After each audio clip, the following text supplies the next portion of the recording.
have tried to play strong and denied myself to feel hurt for so long that yesterday I have finally exploded. But it was good because now I feel better. Update 2.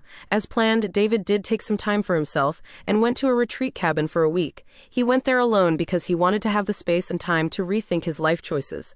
This was exactly what he told Ella, but left out the location because he did not want to risk her showing up there.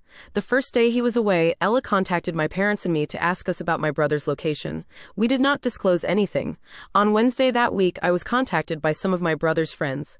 They wanted to know if my brother was okay, and if it was true that David was cheating on Ella. Initially, I was very confused on why would they think that, but they told me that Ella has been going around complaining to people that my brother was cheating on her, and that we, his family, were on board with it and covering up his affair.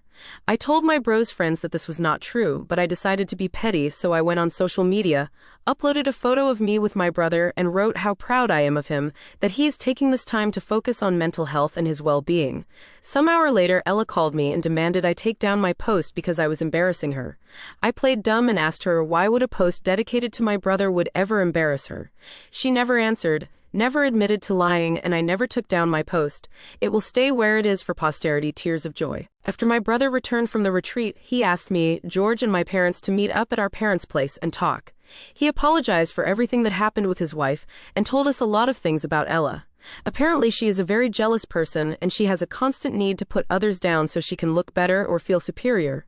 Bro gave us a lot of examples of shitty things she did, including to some of her relatives and supposed friends.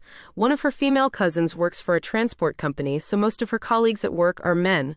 Ella told this cousin's husband that there are high chances of her cousin cheating since she spends every day surrounded by men. Her cousin was pregnant at that time, and I don't know if she was trying to imply the baby may not be her husband's, but still, needless to say, they don't speak to Ella anymore. She had a girlfriend who got into a relationship with a guy. Ella kept telling this girl bad things about her partner that she supposedly heard from other people. She was never able to tell who she heard it from. Most likely she invented everything. That's why her family members avoid her and never invite her to functions, and she does not have any friends. People from their circle were friends with my bro before he married her, so they are just tolerating her for his sake. I mentioned that Ella must be abusing my brother, and a lot of people took it the wrong way. When I mentioned abuse, I did not mean it as physical abuse, but more like emotional abuse. I guess everyone has their own way of seeing things, but for me, being married and still being pissed about things that happened with your ex years ago is clearly a sign of disrespect towards your spouse. And if someone is able to openly disrespect their spouse over and over again in front of their family, it's a high chance for that person to do more than disrespect behind closed doors.